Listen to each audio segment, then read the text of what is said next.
علشان تنجح في الحياة لازم تكون مركز على هدفك. يا ابني انا في الشغلة دي عمالة قد ما يظهر يا عوضني يا جليل الحياة، وقف الفيديو ده ها. ايوه وقفه، لان على الحال ده هو احنا كمان هنركز معاه على الهدف. بصوا يا جماعة، مش عايزكم تبقوا محروجين منها عشان شعرها طويل، عشان كل البنات محروجين منها. إلى كل المحروقين مني، أنا الماما يلا. ايه يلا انت وهو يلا. الماما يلا. صراحة يا جماعة انا خايف. انت خايف من رموشي؟ يا ستي انت اطلع من الفيديو. يا عوضان انت جيبها ليه دي بتاعت رموشها؟ لا هات لنا الاولانية بصراحة علشان انا معجب بيها جدا. ما تيجي نيجي ونجيب مليجي. ايوه كده، استغفر الله العظيم. وبعدين يا جماعة على فكرة عوضان هو اللي بيجيب قلة الحياة دي هي. لا عوضان خش في المفيد، هات لنا حاجة مؤدبة. وتيجي نفوز واديك مهموز.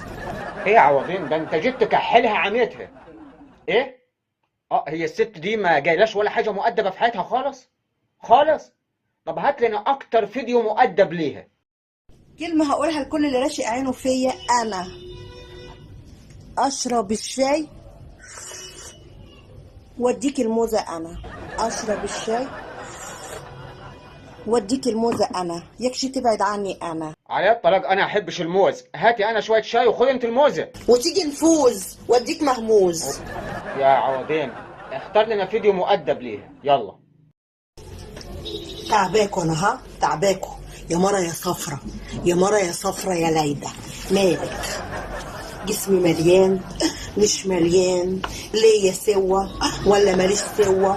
انتي مال امك يا مرة يا صفرة يا اللي امك حمرا. ايه ده يا جماعة؟ هي صفرة وامها حمرا؟ حمرا مش ممكن، شكلهم مشتريين علبة الوان في المصدر وفرحانين بيها.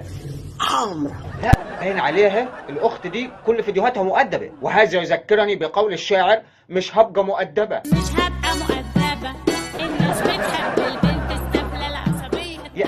يا جليل الحياة، لا ده كده مش هبقى مؤدبة بالمعنى الحرفي. مش هبقى مؤدبة. استغفر الله العظيم. يا عوضين فيديوهاتك باظت خالص. يعني دي بقى المفروض تشتغل ايه؟ رقاصة. اي حد عايز خدامه، عايز رقاصه، اختي الكبيره موجوده.